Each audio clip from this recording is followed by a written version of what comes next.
دیارە ئێمە کار و چالەچەکانمان لە سێ ڕۆژایە، ڕۆژی 4 15 4 و 16 4 لە سێ ڕۆژایە.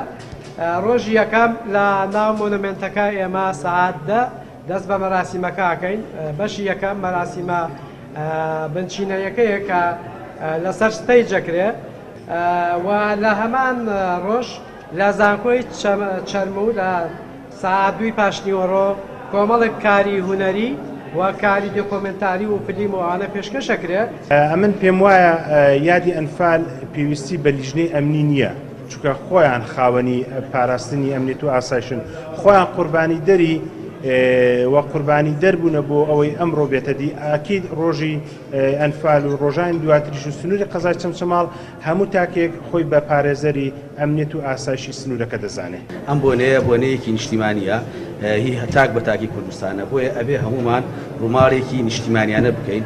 داواکاریمان ئەوەیە لە هەموو حیزبە کوردستانەکان و لە هەموو کاندیدە بەڕێزەکان ئەو ڕۆژە هەمومان خۆمان لە پێشوازی کەسوکاری قوربانیان نابین و هیچ بانگەشەیەکی هەڵبژاردن لەو ڕۆژەیان نەکرێت.